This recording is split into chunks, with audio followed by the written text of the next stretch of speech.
আসসালামু আলাইকুম। তো আমি ঘুমিয়েছিলাম, উঠে দেখতেছি প্রচণ্ড বৃষ্টি হয়েছে, মানে প্রচুর বৃষ্টি হয়েছে।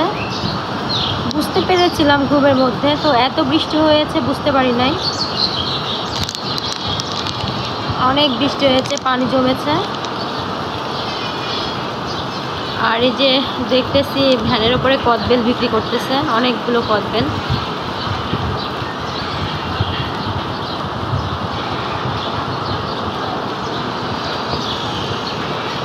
এখানে কিছু মানে ফ্যাক্টরি হয়েছে, কারখানা হয়েছে, তো মানে প্রচুর পরিমাণে শব্দ হচ্ছে।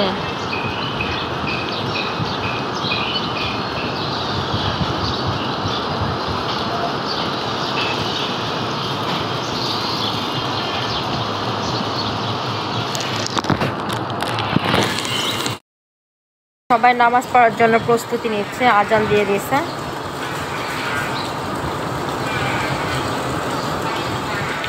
আর এই যে আমার ফুল গাছগুলো একটু নষ্ট হয়ে যাচ্ছে মনে হচ্ছে।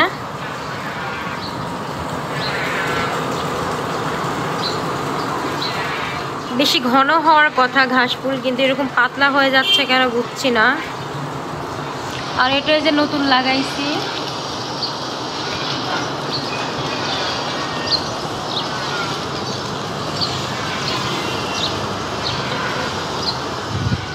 আর এই তো এই গাছটা উঠিয়ে ফেলেছি, যেটা শুকিয়ে গিয়েছিল। পুদিনা পাতাটাও শুকিয়ে গেছে। এখানে পুদিনা পাতার মানে বিচি নিয়ে এসে ইয়ে করে দেব, দেখি মানে মাটির মধ্যে ঢেলে দেবো, দেখি হয় নাকি, বুনে দেবো আর কি।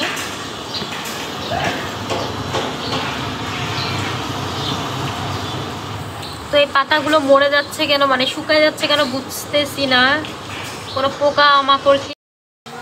এই যে আবার চারতলা ভাবির এখানে আসলাম, তার মানে বাড়িওয়ালা ভাবির এখানে আসলাম বাসায়। ভাবি শাক সেদ্ধ দিয়েছে। কি শাক যেন, পুঁই শাক। ও পুঁই শাক, এটা ছাদের শাক, এটা মানে টবে লাগানো শাক আর কি। ভাবি এখানে চাল ধুয়ে দিচ্ছি, কিছু ভাত ছিল ওর মধ্যে মিক্স করে নিয়েছে। আর এটা কি ভাবি? এটা হচ্ছে আলু দিয়ে আর হচ্ছে বেগুন দিয়ে চটচড়া হবে মনে হয় না? মাছ দিবেন? শুটকি? শুটকি তো মাছই। মাছ একটা শুটকি একটা। আচ্ছা যাই হোক, শুটকি কি মাছ দিবেন? মাছ শুটকি। আচ্ছা, এখানে যে মরিচ। আর এই যে জিম ঘুমাচ্ছে, ঘুমাচ্ছে না, সরি শুয়ে আছে। গোসল করলা? আর এই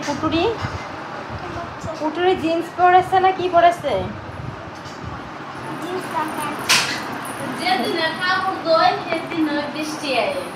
হ্যাঁ ঠিক। আর ভাবি যে কাপড় চোপড় ধুয়েছে, বুঝতেই পারছেন, শুধু জাজিম না তো সব দেখা যাচ্ছে। বিছানার চাদর কেসে দিয়েছে। আর এখানে হলুদ সেদ্ধ করেছে মনে হয়। সেদ্ধ করা না? হ্যাঁ সেদ্ধ করাই তো। কাঁদতেছো কেন তুমি?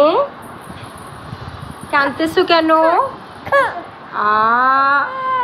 আচ্ছা যাও, তোমার আপুর কাছে যাও। আপুর কাছে গেলে শান্তি।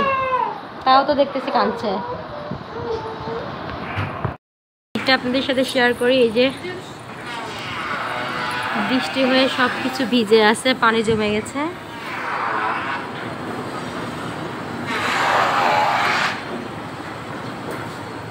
এত পরিমাণ শব্দ জানো। ভাবি কদবেল কিনবেন? কদবেল আসছে।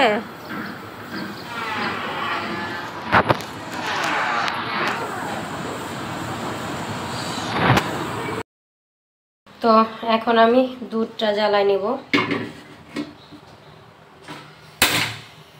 দুধ জ্বালানোর সময় আবার সাথেই থাকতে হয়, মানে চুলার কাছেই থাকতে হয়, তা না হলে একটুতেই মানে উতলাই যায়, তাড়াতাড়ি বলক চলে আসে। এই জন্য সবসময় দুধ জ্বালানোর সময় কাছে থাকতে হয়।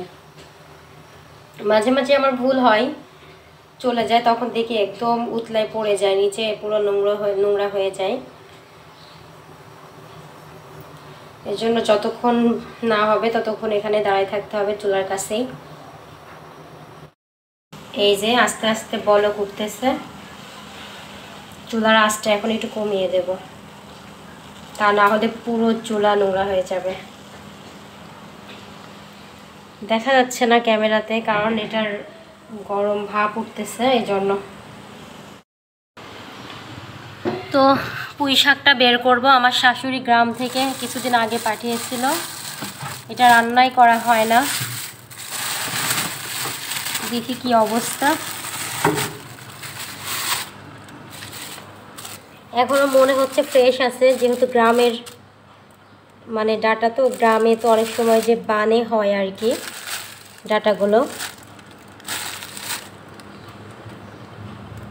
তারপর ছাদে হয়। তো এখনো ফ্রেশ আছে, পাতাগুলো অনেক ফ্রেশ আছে। পাতাটা আমি ভর্তা করব। আর আমি আগেও বলেছি আমার রান্নার মানে রেসিপির একটা চ্যানেল আছে, অথই কিচেন। আপনারা চাইলে ওই চ্যানেলটা ঘুরে আসতে পারেন। ওখানে আমার অনেক রকম রেসিপি দেওয়া আছে। তো এই যে গ্রামের ডাটা ফ্রেশ, মানে গ্রামের ডাটা তো এই জন্য এখনও অনেক ফ্রেশ আছে। এটা যদি বাজারের ডাটা হতো তাহলে পাতাটা শুকিয়ে মানে মানে পাতাটা পচে যেত আর কি। গ্রামের মাটি তো অনেক ভালো। তো এখন এগুলো আমি কেটে নেব রান্না করার জন্য। তো এখন এই যে পুঁই পাতা ভর্তা করবো, এর জন্য পাতাগুলো আগে কেটে নিচ্ছি।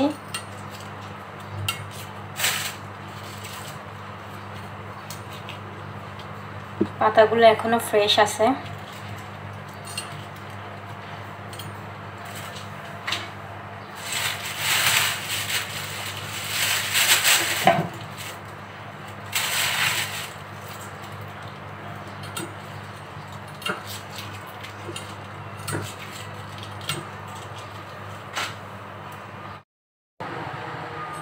তো এখন ডাটাগুলো কেটে নিচ্ছি। এই ডাটার উপরের চোচাটা অনেক ভালোভাবে উঠে যাচ্ছে, উপরের পর্দাটা। অনেক ডাটা আছে চোচা ভালোভাবে উঠতে চায় না।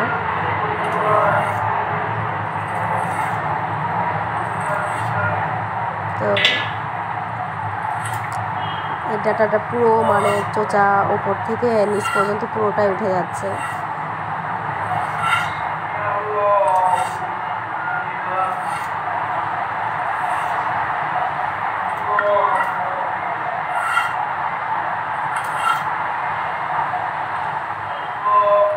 পাশে মসজিদে নামাজ পড়াচ্ছে, শোনা যাচ্ছে।